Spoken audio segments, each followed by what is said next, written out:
Hello guys, jumpa lagi dengan saya Dimas Aditya Alamsyah dalam acara podcast sore.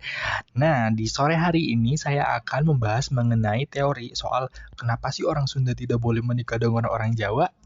Nah, menarik bukan? Nah, sebelum saya akan membahas mengenai podcast pada sore hari ini, ada baiknya saya ingin menyarankan kepada teman-teman semua nih, berhubung sore ini hujan-hujan dingin gimana gitu ya kan. Saya sarankan untuk minum teh panas, selimutan, sedia cemilan, juga dengerin podcast yang akan saya sampaikan pada sore hari ini. Enak bukan? Nah, baik, langsung saja kita bahas pembahasan kita pada sore hari ini. Tentu banyak banget kan yang tahu bahwa mitos mengenai orang Sunda tidak boleh menikah dengan orang Jawa, lebih tepatnya laki-laki Sunda tidak boleh menikah dengan perempuan Jawa. Waduh. Nah, kebanyakan beranggapan mitos ini diawali dari Perang Bubat pada abad ke-14 yang menyebabkan tewasnya rombongan Raja Sunda yang mengantar Putri Diah Pitaloka untuk menikah dengan Raja Hayam Wuruk. Nah, meskipun ada pula yang mengatakan bahwa hal ini menyebabkan keluarga yang bersangkutan jatuh miskin, padahal kan sebenarnya miskin dan tidaknya sebuah keluarga bukan ditentukan dari suku asal kedua calon mempelai, bukan? Nah, sebagai orang yang dibesarkan di tanah Pasundan, saya memiliki teori yang sedikit berbeda dari teori yang sudah banyak berkembang dan tersebar luas di Indonesia. Menurut saya, kemungkinan besar orang Sunda tidak boleh menikah dengan orang Jawa karena terlalu banyak kesalahpahaman yang terjadi di antara mereka nih, teman-teman. Apa saja kesalahpahamannya? Yuk kita bahas bareng-bareng. Kesalahpahaman yang pertama adalah perbedaan sikap dalam minum teh.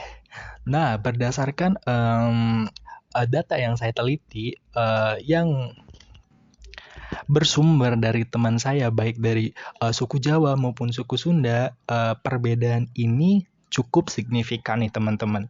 Menyadari saat hal ini saya lakukan, ternyata memang berbeda gitu. Seperti halnya ketika kita bertamu kepada orang Jawa dan disuguhkan teh tersebut jika kita dihabiskan, orang Jawa tersebut akan senang nih teman-teman.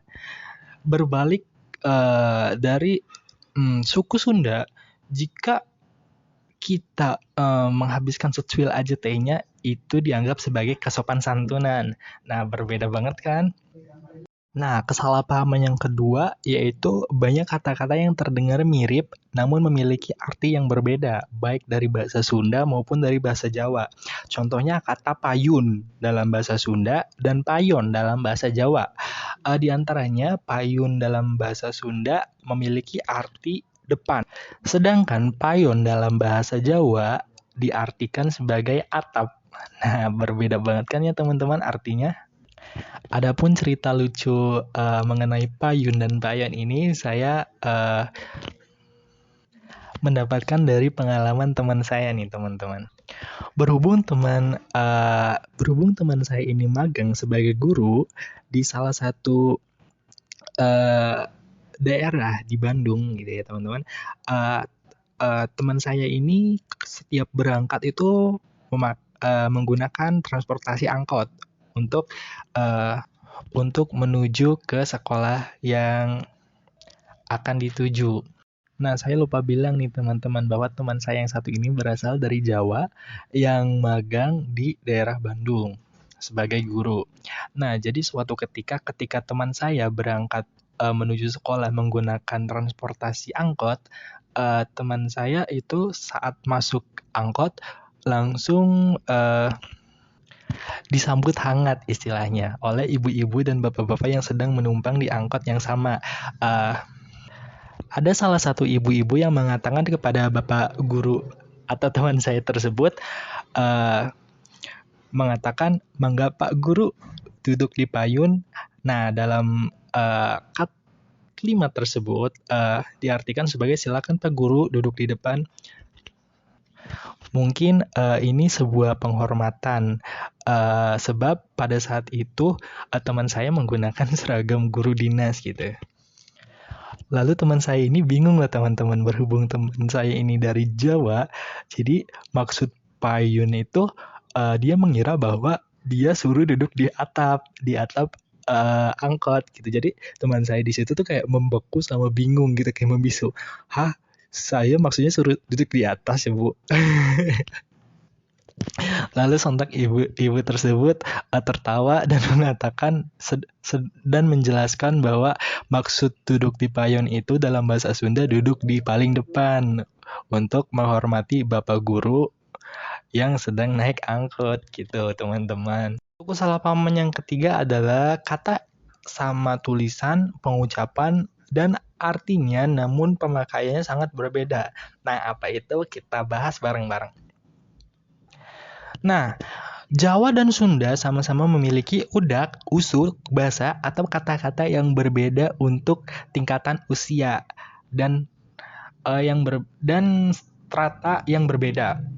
Salah satu pasal yang berpotensi menimbulkan salah paham tersebut antara kedua suku ini adalah kata-kata yang artinya makan.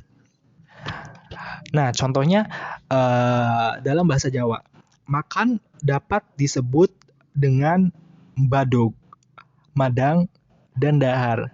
Itu diurutkan dari kata kasar, badog, sampai terhalus, dahar. Ibaratnya badog untuk orang yang tidak dihormati, sedangkan dahar untuk orang yang disegani. Masalahnya, dahar juga ada dalam bahasa Sunda.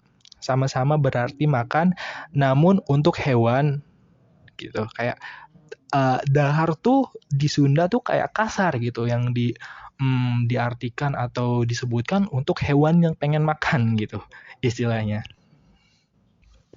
Urutan dalam bahasa Sunda mulai dari yang paling kasar ke yang paling halus adalah yang paling kasar itu dahar.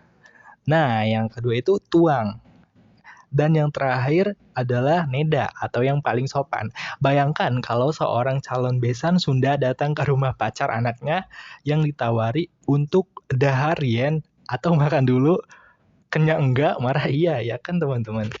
Baik, kita lanjut lagi ke kesalahpahaman yang keempat. Kata yang sama bunyi dan tulisannya tapi beda artinya.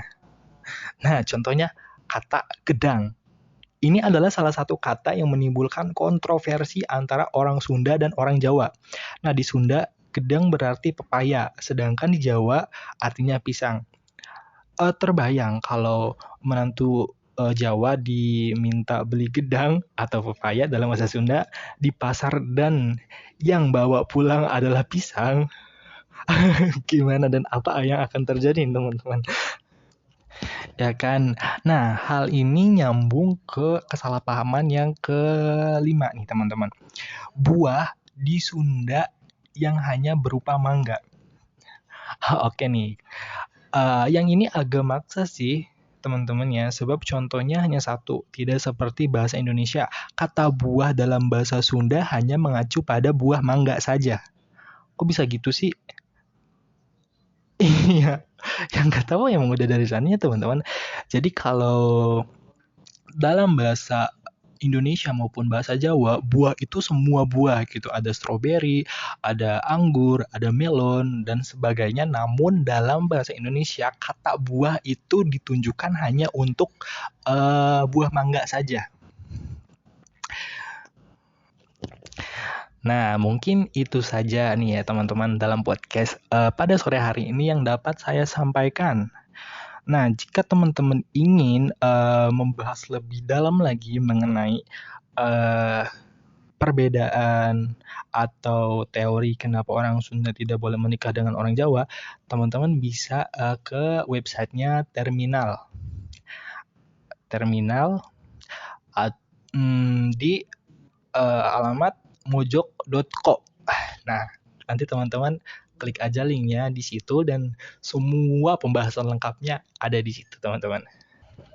Baik, saya Dimas Aditya Alamsyah pamit undur diri. Wassalamualaikum warahmatullahi wabarakatuh.